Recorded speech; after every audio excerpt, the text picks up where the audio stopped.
Hello friends. तो आज की ये वीडियो जो है 20 क्वेश्चंस की है, जो कि एमसीआरई में 20 क्वेश्चन आने वाले हैं, जिसमें कि जीके पूछा जाएगा, री और ये मैथ पूछा जाएगा और कंप्यूटर पूछा जाएगा। उससे हमने जो है 20 क्वेश्चन लिए हैं और इसी तरीके के क्वेश्चन जो है एग्ज़ाम में पूछे जाते हैं। जैसा कि मैंने आपसे कहा था कि मैं ये प्रैक्टिस सेट कराऊंगा, तो ये फर्स्ट वीडियो है। तो आप इसे पूरा बहुत ध्यान से देखिएगा, बहुत ज़्यादा इंपॉर्टेंट है और मैंने काफ़ी डिटेल में इसमें मैं इसे कवर करूँगा। तो चलिए दोस्तों, इसे स्टार्ट कर लेते हैं। पहला क्वेश्चन है पहला क्वेश्चन है, पद्म विभूषण केलुचरण महापात्रा निम्नलिखित में से किस नृत्य शैली से जुड़े हुए हैं? ओडिसी, कुचिपुड़ी, भरतनाट्यम या कथक? तो इसका ऑप्शन नंबर ए बिल्कुल करेक्ट आंसर हो जाएगा। जो केलुचरण महापात्र हैं वो ओडिसी नृत्य से जुड़े हुए हैं। ठीक है। अच्छा, केलुचरण महापात्रा ने ही जो ओडिसी नृत्य है उसको मतलब कह सकते हैं हम एक तरीके से पुनर्जीवित किया है। ठीक है, पुनर्जीवित किया है इन्होंने और विश्व स्तर पर इसे जो है पहचान दिलाई है। इसके अलावा इसके और हम जो है और फैक्ट इसके समझते हैं। कुछ और इसमें जो है आप नाम याद रख सकते हैं, जैसे ओडिसी नृत्य से सोनल मानसिंह और कुमकुम मोहंती का आप नाम याद रखेंगे। यहाँ से क्वेश्चन पूछा जाता है, डायरेक्ट क्वेश्चन आता है कि जैसे एग्जाम में आ सकता है कि सोनल मानसिंह किस नृत्य से जुड़े हुए हैं या फिर कुमकुम मोहंती जो हैं किस नृत्य से जुड़े हुए हैं। तो इस तरीके से क्वेश्चन आता है, तो आपको याद रखना है वो ओडिसी से सोनल मानसिंह और कुमकुम मोहंती। वहीं कुचिपुड़ी से याद रखना है यामिनी कृष्णमूर्ति और वेम्पति चिन्ना स्वामी। और भरतनाट्यम से आप याद रखेंगे मीनाक्षी श्रीनिवासन और ये अलारमेल वल्ली। और कथक के लिए बिरजू महाराज और सितारा देवी का नाम आप याद रखेंगे। ठीक है। इसमें आपके लिए सबसे पहले मैं बता दूं, ये जो नृत्य हम जो यहाँ पर बात कर रहे हैं, तो ये शास्त्रीय नृत्य हैं और ये 8 तरीके के होते हैं। ठीक है। एग्जाम में अगर क्वेश्चन आता है कि कितने तरीके के शास्त्रीय नृत्य होते हैं, तो आप आराम से बता सकते हैं कि इस 8 दिन में जो शास्त्रीय नृत्य जो होते हैं वो 8 तरीके के होते हैं। ठीक है। जैसे भरतनाट्यम जो है, यहाँ पर आप देख रहे होंगे, भरतनाट्यम जो है ये तमिलनाडु का शास्त्रीय नृत्य है। वहीं मोहिनी अट्टम जो है ये केरल राज्य का है। ठीक है, केरल राज्य का है। कथक उत्तर प्रदेश का है। ओडिसी उड़ीसा का है, जैसे कि इसके नाम से ही स्पष्ट हो रहा है। मणिपुर जो है वो मणिपुर का ही है, मतलब मणिपुरी। और कुचिपुड़ी जो है वो आंध्र प्रदेश का है। ठीक है। और सत्रिया जो है वो असम का है और कथकली जो है वो केरल का है। तो केरल के यहाँ पर दो आप देख रहे होंगे, एक कथकली और एक मोहिनी अट्टम। तो कुल मिलाकर 8 शास्त्रीय नृत्य होते हैं। और इन्हीं नृत्यों के जो हैं यहाँ पर आप देख रहे हैं कि कुछ नाम इनसे संबंधित हैं। ठीक है। ये जो हम जैसे ओडिसी नृत्य, कुचिपुड़ी नृत्य, इन सब से तो वो नाम आप याद रखेंगे। ठीक है, वहाँ से क्वेश्चन बन जाता है। क्वेश्चन नंबर सेकंड अब हम देख लेते हैं। सेकंड क्वेश्चन है, निम्नलिखित में से कौन सा शास्त्रीय नृत्य केरल राज्य से उत्पन्न हुआ है? तो मैं इस वीडियो में बता दूं कि मैंने जो है इसमें पहला जो चैप्टर कंप्लीट किया है वो नृत्य से ही किया है, क्योंकि नृत्य से क्वेश्चन आता है इसमें। तो 2-3 क्वेश्चन मैंने वो लिए हैं। तो जो है जो भी क्वेश्चन आएंगे तो वो आप बहुत आराम से कर सकेंगे। मैंने सारे लगभग लगभग उसमें जो है कवर कर लिए हैं, इंपोर्टेंट जो भी उसमें फैक्ट हैं। ठीक है। तो इसमें क्वेश्चन है, निम्नलिखित में से कौन सा शास्त्रीय नृत्य केरल राज्य से उत्पन्न हुआ है? तो जैसा कि हमने पहले ही यहाँ पर बात करी थी, केरल राज्य से दो, एक मोहिनी अट्टम और एक कथकली। इसमें आप देखिएगा, जैसे क्या है, कथक है। ठीक है, कथक है तो कथक मैंने आपको बताया ये उत्तर प्रदेश से है। ठीक है। मोहिनी अट्टम है, मोहिनी अट्टम किससे है? केरल से है ये। ऑप्शन नंबर 20 का करेक्ट हो जाएगा। ओडिसी नृत्य उड़ीसा से और मणिपुरी जो है वो मणिपुर से है। तो इसका ऑप्शन नंबर बी जो है बिल्कुल ठीक नृत्य होगा।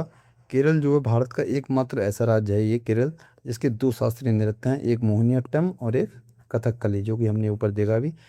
एक कथकली। ठीक है। मोहिनीअट्टम जो है ये, इसके बारे में अगर हम बात करें मोहिनीअट्टम, तो मोहिनीअट्टम जो है ये भगवान विष्णु का जो स्त्री रूप है मोहिनी, वहाँ से इसका नाम पड़ा है। ठीक है, मोहिनी से इसका जो है नामकरण हुआ है। मोहिनी अवतार जो उनका था, तो मोहिनी से ही इसका जो है नाम पड़ा है मोहिनी अट्टम। महिलाओं के द्वारा किए जाने वाले एक सोलो नृत्य है ये। ठीक है। कथक में क्या है, एक ठुमरी नृत्य किया जाता है, जो कि कथक से संबंधित है। पूछा सकता है कि ठुमरी नृत्य किससे संबंधित है, तो वो कथक से संबंधित है। और कथक में गिरिजा कुमारी जो हैं उन्हें ठुमरी की रानी कहा जाता है। ठीक है। वहीं हम बात करें ओडिसी की, तो ओडिशा जो है, ओडिसी नृत्य जो है, जो कि उड़ीसा में किया जाता है, ये भगवान जगन्नाथ की आराधना में किए जाने वाला नृत्य है। इसमें त्रिभंग मुद्रा बनाई जाती है, मतलब शरीर को 3 जगहों से मोड़कर जो है नृत्य किया जाता है। ठीक है। तो ये आप यहाँ पर याद रखेंगे। अच्छा, मोहिनी अट्टम में जो है लास्य नृत्य शैली बहुत ज़्यादा इंपॉर्टेंट है।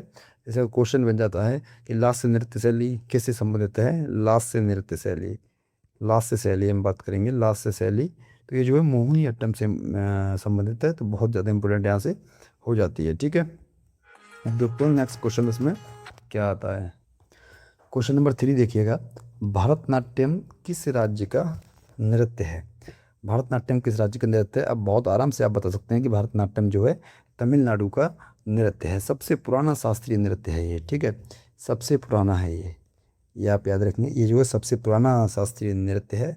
लगभग इसका जो 2000 साल पुराना नृत्य से जो है माना जाता है। ठीक है, 2000 साल पुराना नृत्य इसके लिए माना जाता है।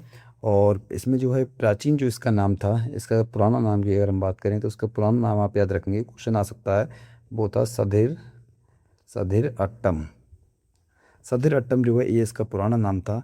ठीक है, और इसमें जो है सबसे पुराना नृत्य था। अच्छा, सधीर अट्टम नाम इसीलिए था क्योंकि ये सधीर अट्टम नाम का मतलब होता है दासी अट्टम, मतलब दासियों के द्वारा, जैसे ये जो है मतलब दासी अट्टम इसीलिए कि तमिलनाडु के मंदिर में जो है देवदासियों द्वारा ये नृत्य किया जाता था, तो देवदासियों के द्वारा, तो इसलिए जो है दासी अट्टम भी इसे कहा जाता है। ठीक है, तो आप ये याद रखिएगा। इसके अलावा ये जो भारतनाट्यम, ये जो नृत्य जो है ये 7 शैलियों में किया जाता है। और उसमें जो 7 शैली है इनमें से पहली शैली आप नाम याद रखें मैथुर शैली है, और जो 7वीं शैली है वो कलामंडलम शैली है। ठीक है, ये आप याद रखिएगा। अब देखते हैं क्वेश्चन नंबर 4 क्या कहता है। क्वेश्चन नंबर 4 है, निम्नलिखित में से कौन सा शास्त्रीय नृत्य आंध्र प्रदेश से संबंधित है?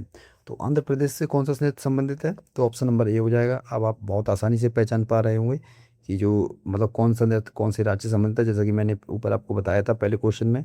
ठीक है, तो आंध्र प्रदेश के कृष्णा जिले के कोचेलपुरम नाम से संबंधित है। ठीक है, कृष्णा जिले के, कृष्णा जो है जिले का नाम है, उसके कुचेलपुरम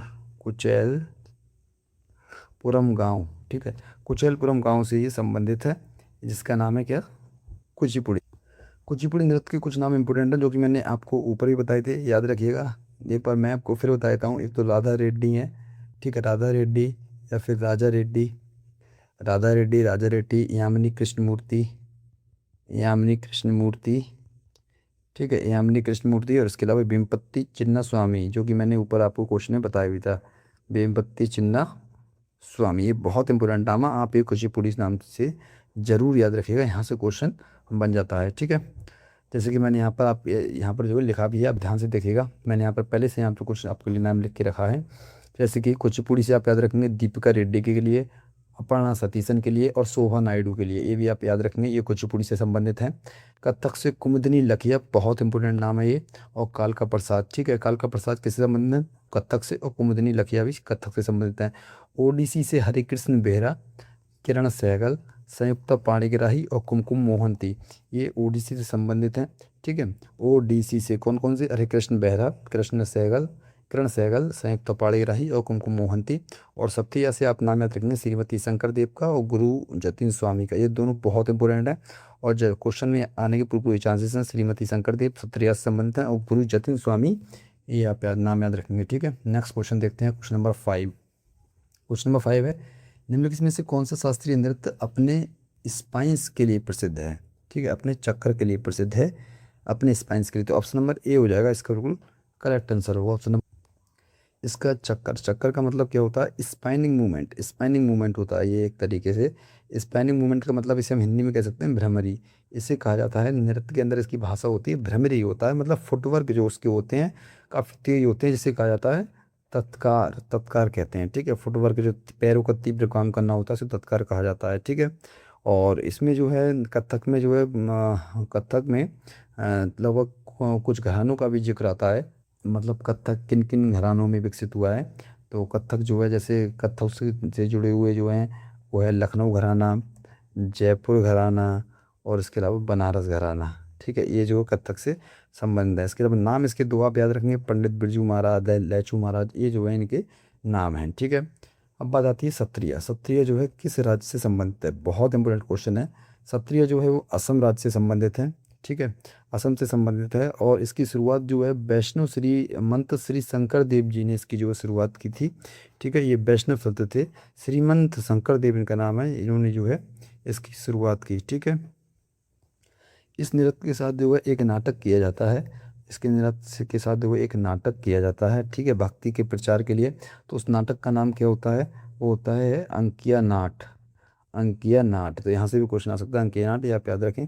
और इस नृत्य में जो है बोर गीत मतलब गाए जाते हैं, और खोल वगैरह जो होती है जिसे हम ढोल बोलते हैं बजाया जाता है, ठीक है। तो ये काफ़ी ज़्यादा इंपॉर्टेंट है, ठीक है, तो आप इसे याद रखिएगा। अब देखते हैं नेक्स्ट क्वेश्चन क्या है।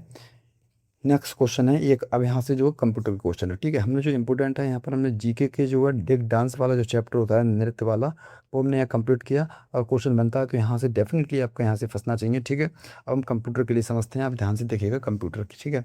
अब कंप्यूटर का जो क्वेश्चन है, क्वेश्चन पड़ेगा निम्नलिखित में से कौन सा ऑपरेटिंग सिस्टम नहीं है, विंडोज, लिनक्स, ओरेकल या एंड्रॉयड। तो इसका ऑप्शन नंबर सी जो है बिल्कुल करेक्ट आंसर हो जाएगा, क्योंकि ओरेकल जो है ये कोई ऑपरेटिंग सिस्टम नहीं है, बल्कि क्या है, ये एक दुनिया की बहुत बड़ी सॉफ्टवेयर कंपनी है ये, ठीक है। तो हम क्या लिख सकते हैं, सॉफ्टवेयर कंपनी है ये, सॉफ्टवेयर कंपनी है जो कि जावा या प्रोग्रामिंग लैंग्वेज वगैरह ये जो बनाती है, तो ये ओरेकल जो है एक सॉफ्टवेयर कंपनी है, ठीक है। बाकी जो है विंडोज़ है, लिनक्स है, एंड्रॉयड जो है, ये जो है क्या है, ये एक ऑपरेटिंग सिस्टम है, ठीक है। कुछ अन्य मतलब ऑपरेटिंग सिस्टम भी पूछे जा सकते हैं, जैसे विंडोज़ हो गया, लिनक्स हो गया, एंड्रॉयड हो गया, इसके अलावा मैक ऑपरेटिंग सिस्टम हो गया, आईओएस हो गया, यूनिक्स हो गया, ठीक है। तो इसके नाम भी आप याद रखें, ये भी ऑपरेटिंग सिस्टम होते हैं, ठीक है। क्वेश्चन नंबर सेकंड देखिएगा। क्वेश्चन नंबर सेकंड है, निम्नलिखित में से कौन सी मेमोरी अस्थाई होती है, ठीक है, मतलब वोलेटाइल होती है। अस्थाई का मतलब क्या होता है, जिसमें डेटा मतलब जो होता है तब तक सुरक्षित रहता है जब तक कि कंप्यूटर चालू रहता है, ठीक है। मतलब जब कंप्यूटर जो है पावर ऑन है तब तक वो डेटा जो है उसमें सुरक्षित रहता है। कंप्यूटर के बंद होते ही सारा डेटा जो है वो डिलीट हो जाता है। तो वो जो कौन ये जो वोलेटाइल मेमोरी कहलाती है, तो इसमें कौन सी वोलेटाइल मेमोरी है, रोम, रैम, हार्ड डिस्क या डीवीडी। तो ऑप्शन नंबर 20 का करेक्ट आंसर हो जाएगा रैम, ठीक है। रैम का इसका फुल फॉर्म क्या होता है, रैंडम एक्सेस मेमोरी, ठीक है। रैंडम एक्सेस मेमोरी है ये कंप्यूटर की एक तरीके से वर्किंग मेमोरी है, जो कि मतलब फाइल जो ये कंप्यूटर पावर ऑन होता है तो फाइल जो चल रही होती हैं, ऐप्स जो चल रही होती हैं उसमें प्रोसेस करती है, ठीक है। ये होता है मतलब वोलेटाइल, मतलब अस्थायी मेमोरी होती है, ठीक है। अच्छा, रोम जो होती है, रोम ये नॉन वोलेटाइल मेमोरी होती है, और ये कंप्यूटर को स्टार्ट करने में जो है मदद करती है। जैसे BIOS बेसिक इनपुट आउटपुट जो सिस्टम होते हैं कंप्यूटर के स्टार्ट शुरू होता है जब कंप्यूटर तो जो है उसके लिए हेल्प करती है। और जब कंप्यूटर बंद होता है तो ये डिलीट नहीं होती, ठीक है, ये डिलीट नहीं होती, ठीक है। तो ये जो नॉन वोलेटाइल मेमोरी है, ठीक है। बाकी जो सेकेंडरी मेमोरी होती हैं, जैसे हार्ड डिस्क है या डीवीडी है, दोनों जो है ये भी नॉन नॉन वोलेटाइल ही हैं, ठीक है। नॉन वोलेटाइल मेमोरी ये इसकी ये भी है, ठीक है, क्योंकि इनमें डेटा जो है वो हमेशा सुरक्षित होता है इसमें डेटा, ठीक है। तो ये आप यहाँ पर याद रखिएगा, ठीक है। नेक्स्ट क्वेश्चन अपन देखते हैं, नेक्स्ट क्वेश्चन क्या है, CPU। क्वेश्चन नंबर थर्ड क्या है, CPU का फुल फॉर्म क्या है। तो फुल फॉर्म जो है काफ़ी बार पूछा जाता है। CPU का फुल फॉर्म क्या होगा, सेंट्रल प्रोसेसिंग यूनिट, सेंट्रल इसमें प्रोसेस है, ये नहीं होगा। ऑप्शन नंबर बी बिल्कुल करेक्ट है, सेंट्रल प्रोसेसिंग यूनिट है, मतलब कंप्यूटर का एक तरीके से हम दिमाग कहते हैं इसके लिए, क्योंकि इसमें जो कैलकुलेशन, डेटा प्रोसेसिंग वगैरह ये सारे काम जो है CPU के अंतर्गत किए जाते हैं, ठीक है। अच्छा, CPU में जो है 3 पार्ट होते हैं। CPU के मुख्यतः जो है 3 पार्ट से मिलकर CPU बना होता है। एक तो होता है ALU, जो कि होता है अर्थमेटिक लॉजिकल यूनिट, जो कि मैथमेटिकल संबंधित वर्क करता है, ठीक है। एक होता है CU, जिसे हम बोलते हैं कंट्रोल यूनिट, ठीक है।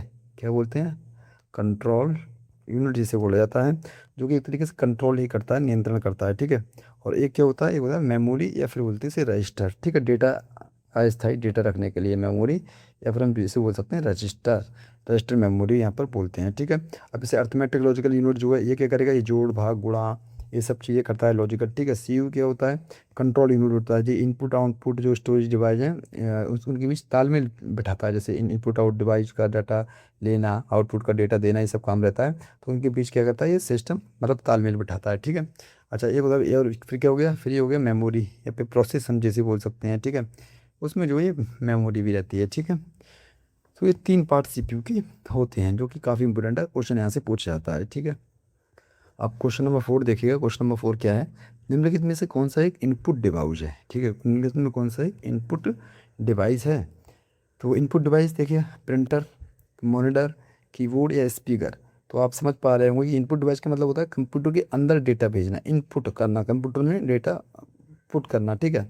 तो कीबोर्ड हो जाएगा, कीबोर्ड जो है ये एक इनपुट डिवाइस है, ठीक है, जिसमें मतलब इनपुट डिवाइस का मतलब सीधा सा मतलब क्या है, कंप्यूटर को डेटा या कमांड देने के लिए इनका यूज़ किया जाता है। तो कीबोर्ड क्या हो जाएगा, एक इनपुट डिवाइस हो जाएगा, ठीक है। आउटपुट डिवाइस कौन सा है, जैसे प्रिंटर है, मॉनिटर है, स्पीकर है, ये सब आउटपुट डिवाइस है। ये आउटपुट मतलब हमें मतलब रिजल्ट दिखाती हैं, ये एक तरीके से हम कह सकते हैं, हमें ये रिजल्ट दिखाती हैं, तो ये आउटपुट डिवाइस हो जाएंगी, ठीक है। इसके अलावा अगर हम बात करें, जैसे कुछ डिवाइसेस पूछी जाती हैं इनपुट डिवाइस की, अगर हम बात करें इनपुट डिवाइस में क्या क्या आ जाएंगे, जैसे माउस है इनपुट डिवाइस है भाई, अगर हम बात करें स्कैनर है इनपुट डिवाइस है, जॉयस्टिक है इनपुट डिवाइस है, माइक्रोफोन है इनपुट डिवाइस है, ठीक है। तो ये जो है इनपुट डिवाइस होती हैं। बाकी जो है प्रिंटर है या फिर मान लीजिए मॉनिटर हो गया, स्पीकर हो गया, तो ये सब जो है आउटपुट डिवाइस होती हैं, ठीक है। मतलब सिंपल सा सिस्टम है कि जिस डिवाइस से कंप्यूटर के अंदर डेटा इनपुट हो रहा है, जा रहा है कंप्यूटर के अंदर, तो वो इनपुट डिवाइस हो जाएगी, और जो कंप्यूटर रिजल्ट शो कर रहा है जिसके थ्रू हमें दिखाई दे रहा है, वो क्या होगा, वो जो है आउटपुट डिवाइस होगा, ठीक है। तो क्वेश्चन नंबर 4 ये रहा। क्वेश्चन नंबर 5 देख लेते हैं। क्वेश्चन नंबर 5 क्या है?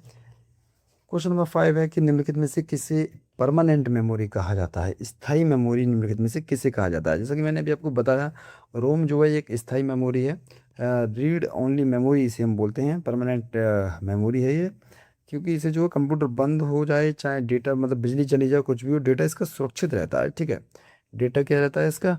सेफ रहता है, सेफ, सेफ रहता है, सेफ, ठीक है। SAFE, सेफ रहता है ये, तो इसीलिए क्या है ये इसे हम क्या बोलेंगे, एक इनपुट डिवाइस है, एक तरीके मतलब इनपुट डिवाइस मतलब permanent memory, input device permanent memory है, रोम, ठीक है। बाकी जो रैम है, ये हमने बताया पहले, मैंने आपको बताया था रैम क्या होती है। रैम एक वोलाटाइल मेमोरी होती है जिसमें डेटा नहीं रुक पाता है, ठीक। अच्छा, रैम के साथ साथ जो है एक कैशे मेमोरी और रजिस्टर मेमोरी, तो रैम हो गया है चाहे कैशे हो जाए, ये तीनों जो क्या हैं, ये वोलाटाइल मेमोरी हैं, वोलाटाइल मेमोरी हैं। क्यों वोलाटाइल क्यों है? क्योंकि ये बिजली के जाते ही अपना डेटा खो देती हैं, ठीक है। डेटा ये अपने पास सेफ नहीं कर पाती, ठीक है, तो वोलाटाइल मेमोरी हो जाएंगी, ठीक है। तो इसे आप याद रखिएगा। अच्छा, रजिस्टर जो है, रजिस्टर के लिए आप एक चीज़ याद रखिए, रजिस्टर केस में क्वेश्चन आता है, सबसे तेज और सबसे छोटी मेमोरी यूनिट है, ठीक है। सबसे छोटी है ये एक तो, और सबसे तेज है, सबसे तेज है ये, ठीक है। तो ये सबसे तेज भी है और सबसे छोटे भी है, तो ये बहुत ज़्यादा इंपॉर्टेंट है ये, तो आप ये यहाँ पर याद रखिएगा। अच्छा, कैश जो होती है ये मेमोरी जो स्पीड के मामले में रजिस्टर के बाद दूसरे नंबर पे आती है। जैसे पहले में क्या है, हमारी रजिस्टर मेमोरी सबसे तेज है ये, इसके बाद सेकंड नंबर पे आती है वो कैश मेमोरी आती है, ठीक है। कैश मेमोरी आती है, कैश मेमोरी जो होती है रजिस्टर मेमोरी के बाद दूसरे नंबर पर आती है, तो ये बहुत ज़्यादा इंपॉर्टेंट ये बन जाती है, ठीक है। इसके अलावा क्वेश्चन नंबर 6 देखिएगा। क्वेश्चन नंबर 6 क्या है?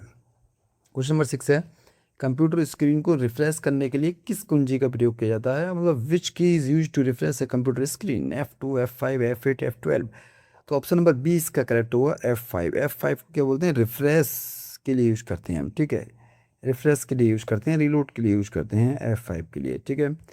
अच्छा, हम अब जितनी तो हम यूज़ करते हैं, इसके अलावा हमसे F5 को पावर पॉइंट में अगर हमें यूज़ करने हो, पावर पॉइंट में भी कभी कभी यूज़ की जाती है, तो ये स्लाइड शो के लिए यूज़ होती है, स्लाइड शो के लिए यूज होती है, ठीक है। और F2 हम किस लिए यूज करते हैं? रीनेम के लिए। किसी फाइल का आपको अगर रीनेम करना है तो F2 दबा दीजिए, वो फाइल रीनेम होने के लिए रेडी हो जाती है। F12 जो की होती है माइक्रोसॉफ्ट वर्ड या एक्सेल में सेव एस का काम करती है, सेव एस का काम करती है जब हम एक्सेल वगैरह में वर्क कर रहे होते हैं। F8 की किस लिए काम करती है? तो ये जो कंप्यूटर में जब मतलब कंप्यूटर को चालू करते समय जब करते हैं उसे, तो क्या करते हैं, विंडो को सेफ मोड में ले जाती है, सेफ मोड में ले जाने के लिए इसका F8 का यूज़ किया जाता है, ठीक है। तो ये जो है कि बहुत इंपॉर्टेंट है, ये आप यहाँ से याद रखिएगा। और भी जो मैं प्रैक्टिस सेट कराते रहूँगा उनमें काफ़ी सारी की जो है मैं कवर किया करूँगा, ठीक है। लिख के भी पहले से ही मैं आपको कुछ लिया करूँगा, जिससे कुछ और इंपॉर्टेंट चीज़ें आपको जो है कुछ छूटे नहीं इसमें, ठीक है। क्योंकि बताते समय ज़्यादा चीज़ें याद नहीं रह पाती हैं, मतलब ज़्यादा चीज़ें याद भी नहीं आती हैं, तो उस समय जो है, क्योंकि सिर्फ ऑप्शन को ही हम इसमें डिटेल कर सकते हैं, अन्य जो चीज़ें हैं वो काफ़ी टाइम लगेगा उन्हें बताने में। फिर तो पहले से जो है स्लाइड में लिखकर काफ़ी ले आऊँगा, तो उससे काफ़ी आपकी हेल्प हो जाएगी, क्योंकि टाइम बहुत कम है अभी, ठीक है। इसके अलावा हम देखते हैं मैथ का क्वेश्चन नंबर 1। क्योंकि मैथ बहुत, पहले मैं आपको बता दूं, मैथ जो है बहुत ज़्यादा इजी पूछी जाती है, अब तक तो काफ़ी इजी पूछी गई है, ठीक है। तो हम उसी तरीके से इसके क्वेश्चन करेंगे जो मैथ तब तक पूछी गई है, ठीक है। इसमें पूछा गया है 480 का 25% क्या होगा? तो 480 गुणा 25/100, ठीक है। 25×100, 4×4 तो 120 इसका करेक्ट आंसर हो जाएगा, ठीक है। क्वेश्चन नंबर 2 देखिएगा। क्वेश्चन नंबर 2 क्या कहता है? इसमें पूछा गया है कि 2, 12, 18, 24 और 30, 2, 12, 18, 24 और 30 का एवरेज। तो इसमें क्या दिया गया, सॉरी ये क्वेश्चन नंबर 2 है, तो इसमें है 12 + 18 + 24 + 30, हम इसको जोड़ देंगे, तो 30 और 18, 12, 30, 60, 60 और 70, 80 और ये 84, तो ये जाएगा 84, 1 2 3 4 4 संख्याएं, तो 4 को नीचे कर देंगे, 4 दूनी 8 4 एकम 4, तो 21 इसका जो है एवरेज आ जाएगा। ठीक है, तो 21 इसका बिल्कुल करेक्ट आंसर होगा। नेक्स्ट क्वेश्चन देखिएगा। नेक्स्ट क्वेश्चन है, यदि ए रेसु बी बराबर 3:3:5 है, बी बराबर 40 है, तो ए का क्या मान होगा। तो देखिए बी की वैल्यू क्या है 5 और ए की वैल्यू क्या है 3 है। तो ये कह रहे हैं बी बराबर 40 है, मतलब 5 बराबर क्या है 40 है। तो 5×5 = 40, एक बराबर कितना आ गया 8 आ गया। एक की वैल्यू क्या है 8 है, तो अब ए का मान निकालना है, तो 3 का मान निकालना है, तो 8×3 = 24 हो जाएगा। ठीक है, 8×3 = 24 हो जाएगा, तो 24 इसका करेक्ट आंसर हो जाएगा। ठीक है, क्वेश्चन नंबर 4 देखिएगा। क्वेश्चन नंबर 4 क्या है, इसमें पूछा गया है कि ये shopkeeper gives a discount of 20% on an article market at 500 which is selling price. तो ठीक है, बहुत ये इजी है, क्योंकि मार्केट पर ही जो है डिस्काउंट निकलता है मार्केट प्राइस पर। तो 500 को हम इंटू करेंगे कितने से 20 से, जो कि परसेंट है, तो परसेंट का निशान कट कर नीचे आ जाता है 100। जीरो से जीरो काटेंगे, जीरो से जीरो काटेंगे, 2 जीरो को जीरो, 2×5 = 10, 100 रुपये आ जाएगा। और इन्होंने सिर्फ क्या पूछा है, बिक्री मूल्य कितना होगा, इन्होंने विक्रय मूल्य मतलब सेलिंग प्राइस पूछा है। ये तुम्हारा डिस्काउंट हो गया, तो ये था हमारा मार्केट प्राइस, ये हमारा हो गया डिस्काउंट। 500 में से 100 होगा, तो ये आ जाएगा हमारा सेलिंग प्राइस 400 रुपये। तो 400 रुपये इसका बिल्कुल करेक्ट आंसर होगा। ठीक है, क्वेश्चन नंबर 5 देखते हैं। क्वेश्चन नंबर 5 क्या है, 5 देखिएगा। क्वेश्चन नंबर 5 इनसे पूछ रहा है कि the simple interest on 2005% per annum 3 years कितना होगा। ठीक है, तो सिंपल सा SI का फॉर्मूला है, इन्होंने सिंपल इंटरेस्ट पूछा है PRT/100। आपने ये फॉर्मूला बहुत ज़्यादा पढ़ा होगा। प्रिंसिपल इसमें देखिए कितना है 2000 रुपीज़ लिख दिया हमने। इन्होंने R कितना दिया है, रेट दिया है 5% लिख दिया। अच्छा, और टी कितना दिया है इन्होंने, टी दिया है 3 ईयर्स। ठीक है, परसेंटेज के निहार नीचे आ गया 100। अब 0 से 2 जीरो काट देंगे, 5 दिया 15, 15 जीरो को जीरो, 15 दूनी 30, 300 रुपये जो है SI निकल कर आ गया, मतलब 300 रुपीज़ का वो करेक्ट आंसर हो क्वेश्चन नंबर 5 का। ठीक है, इसके बाद में क्वेश्चन नंबर 6 देखिएगा। क्वेश्चन नंबर 6 है, a train 120 metre long crosses a pole 8 second, what is the speed. Speed का हम जानते हैं, स्पीड का क्या होता है, आपने स्पीड का फॉर्मूला पढ़ा होगा। स्पीड बराबर डिस्टेंस अपॉन टाइम। डिस्टेंस कितना है 120 मीटर लॉन्ग क्रॉस कर रही है 8 सेकंड में। 8 सेकंड में कर रही है, ये मीटर है, ये सेकंड है। ठीक है, अब 120 को अगर हम 8 से भाग करेंगे, तो 8 एकम 8 और 4 40, 7 40, 15 मीटर प्रति सेकंड इसका आंसर आएगा। तो 15 मीटर प्रति सेकंड इसका आंसर आ जाएगा। ठीक है, तो दोस्तों ये आज की वीडियो थी, जो उसमें हमने 6 क्वेश्चन हमने किसके किए, GK के किए, 6 क्वेश्चन हमने कंप्यूटर के किए, और 6 क्वेश्चन हमने मैथ के किए। ठीक है, हालांकि मैंने जो है काफ़ी डिटेल में बताने का प्रयास किया है, लेकिन फिर भी जितनी डिटेल में हमें पढ़ना चाहिए उतनी डिटेल में हमने इसमें नहीं पढ़ा है। मैं नेक्स्ट वीडियो में और ज़्यादा प्रयास करूँगा, इसमें बहुत ज़्यादा डिटेल में मैं आपको समझा पाऊँ, जैसे एक वीडियो में ही आपके काफ़ी डाउट क्लियर हो। ठीक है, तो चलिए मिलते हैं नेक्स्ट वीडियो।